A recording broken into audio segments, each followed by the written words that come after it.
අද මේ can වල තියෙන special uses වල පළවෙනි එක අපි කතා කරන්නේ can කොහොමද පාවිච්චි කරන්නේ permission එකකට. permission එකක් කියලා කියන්නේ අවසරයකට.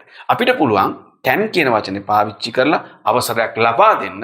ඒ වගේම තමයි බොහොම විනීත විදිහට අපිට අවසරයක් ලබා ගන්නත් can පාවිච්චි කරන්න පුළුවන්. පළවෙනි උදාහරණය තමයි can I leave the office early today?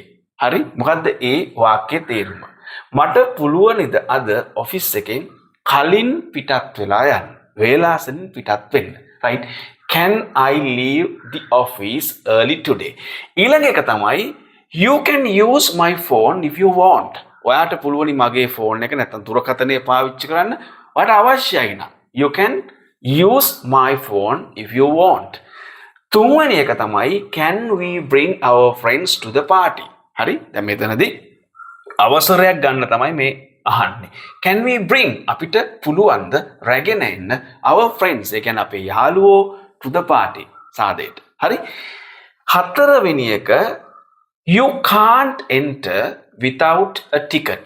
You can't enter. එතනදී අවසරයක් දෙන්නේ නැහැ. permission එකක් දෙන්නේ නැහැ මේ අවස්ථාවේදී. ඉතින් ඒ නිසා you can't කියලා පාවිච්චි කරලා තියෙනවා. You can't enter. ඔයාට බෑ ඇතුළු වෙන්න without a ticket. ඒ කියන්නේ ටිකට් එකක් අවසර ප්‍රත්‍යක් නැත්නම් ප්‍රවේශ පත්‍රයක් නැතුව. හරි. ඊළඟ එක can she borrow your book for a week? හරි.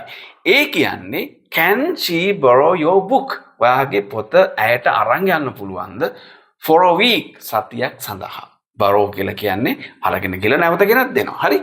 You can park the car here. ඔයාට පුළුවනි ඔයාගේ රථය නැත්නම් කාර් එක මෙතන ගාල් කරන්න. නැත්නම් මෙතන නවත්තන්න. ඒක කියන විදිහ තමයි you can park the car here. එතන අවසරයක් ලබා දෙනවා. you can park the car here. මෙතන නවත්තන්න. හරි. එහෙනම් ඔන්න can වල special uses වල අපි පළවෙනි අවස්ථාව කතා කරා permission එකට. ඒ කියන්නේ permission එකක් දෙන්න වගේම ගන්නත් අපි කොහොමද can පාවිච්චි කරන්නේ